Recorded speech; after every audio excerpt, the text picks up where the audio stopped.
Okay, guys, this is how I made $773 day trading ES on April 21st, which was yesterday. I just put up Monday's trade recap, so I'm just going to jump straight to the hourly chart here. 4 hour, obviously, we've been putting in massive green sticks on the daily and the 4 hour. 4 hour is still bullish on both indexes. The hourly is still bullish. But what we have coming into market open, this is our 9 o'clock candle. We have a daily SMT where NQ pokes above, puts in a new all-time high with London session. ES does not. ES has London session right below all-time highs. Now, what we have as short side liquidity levels are London session low, this hourly low, Asia session low. Lots of good short side liquidity levels here. 1, 2, 3 levels.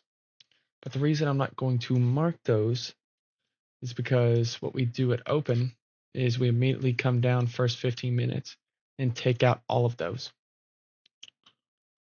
I'll show you what I mean here. This is our first 15-minute candle. Now, what we do is we're obviously in bullish or bearish price action or bearish order flow on the 15 minutes, but hourly 4 hour is still bullish. So, what we do here, or what I see at this point, in this moment, I see two possibilities. We sweep all this low side liquidity, short side liquidity here. And basically, we're just looking for how strong of a reaction we get after sweeping all three of these levels. This level, this level, this hourly level, this. We have 3 hourly levels here on both indexes that got swept. And even this 15-minute here level here on NQ. Well, actually, it's this 15-minute level here on NQ. This 15-minute level here on NQ. Did we take it on ES? No, we did not. Barely did not. But anyway, not too big of a SMT there. Just going to ignore that for now because it's a relatively unimportant 15-minute SMT in my opinion. But what we do at opens, we come down and we sweep out all these hourly liquidity levels on both indexes. Now, what we could see out of this is a strong break of structure back to the upside. And that's what we do. On our next 15-minute candle, we break 15-minute structure back to the upside on ES. In Q, we really didn't because there's no fair value gap to inverse the high we needed breaks up here. But at this point, what we could be doing is after sweeping these levels here, we could be making a run for London session high and ES all-time high because those are relatively equal, relatively speaking. Or what we could be doing is just sweeping out what is this low time frame liquidity on the 4 hour, getting a retrace and then dumping lower to continue playing out this daily SMT, which would allow ES to, because there's a lot of short side levels here, a lot of short side possibilities here. Even though we've taken out these hourly liquidity levels here, we've got 15-minute low, 15-minute, all these 15-minute lows here. That's relatively, I don't want to say free, but there's a good short setup. Then there's obviously some possibility there. Let me drop down here to the 5-minute. Show you what I was seeing. This is today's chart. Let me get back here.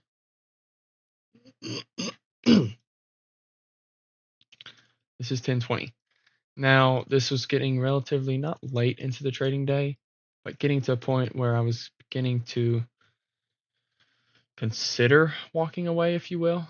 Let me pull over my 1-minute chart on ES. I think I took this on ES.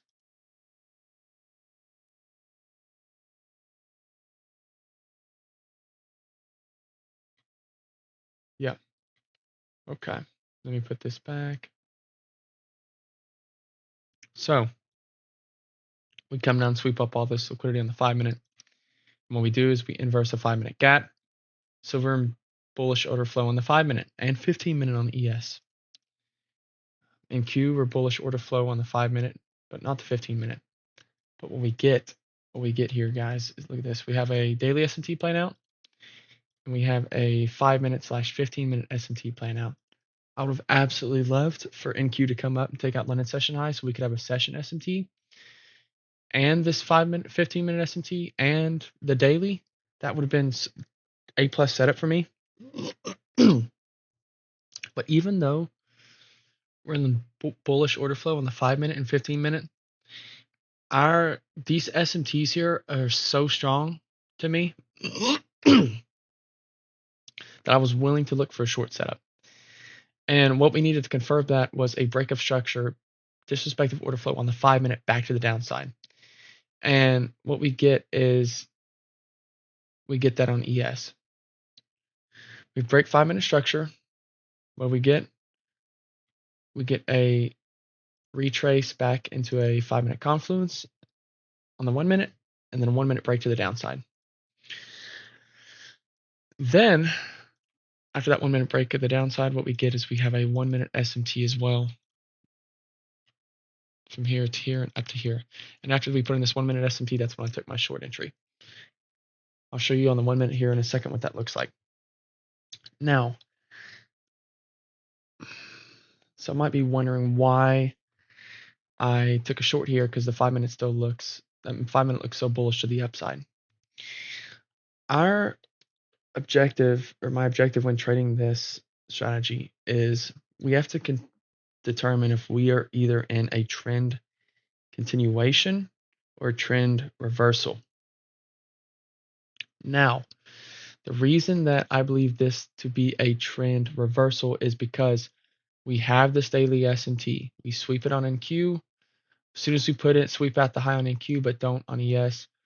We get a move down on the hourly. And after we sweep out some lower time frame liquidity, that's not a daily level. Same thing if we were going to do this on lower time frames on the 5-minute. If we put in an hourly SMT and we want to target hourly levels to the downside, we're going to sweep out some lower time frame 5-minute liquidity to give us some sort of retrace to get a better entry to then continue us in the trend that we are targeting. Not targeting, but the trend that plays out the SMT, if you will. And then that's exactly what we get. We put in this SMT, which is going to be the start of our reversal. Sweep out lower time frame liquidity relatively to the daily level, which is going to be our hourly liquidity. Get a retrace. Get a retrace on the hourly, which involves breaking structure on the 15-minute and 5-minute. And then we want to look for the slightest indication of a continuation on the higher time frame trend, which is a 5-minute break of structure to the downside, followed by a 1-minute retrace. We could have just taken this on the 5-minute break structure to the downside, but I was waiting for a 1-minute retrace, waiting for more confirmation. 1-minute retrace into 5-minute confluence, and then a break to the downside. Let me come over here and pull up ES's chart. This is our 1-minute SMT. You can see how big this candle was. At this time, NQ was still holding 5-minute bullish order flow, struggling for it, fighting this 5-minute fair value gap. But the second that we come up, we put in this 1-minute SMT, and NQ got the reaction back down to the downside that it did with this 5-minute candle close.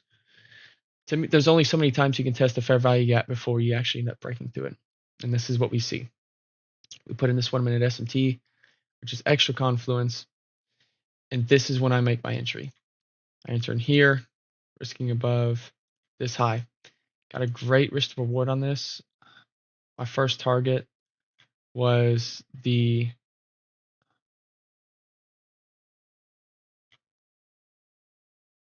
our low of day at market open. And then I targeted a 15-minute level, which ended up being this low here. I only had 2 contracts because I took this small size, because I've been having to size down, because before this trade I've been in a little bit more of a drawdown than I would have liked. I've been taking quite a not a lot of L's, but larger size losses. So I had to step back on my sizing for a little bit, but got a good risk reward on this. After this, honestly, we could have targeted any of these 15-minute lows. And that's exactly what we did. We blew through all of them and then went straight for these previous relatively equal hourly lows. When we got through those, that's when we started to get a retrace. But we ultimately ended up blowing through all these previous session low levels. So this could have ended up being a monster trade if I let it run. If I had the contracts to let it run, would have had to wait till later in the day, but it ended up giving a solid return on this. But that was yesterday's trade recap, and thank you.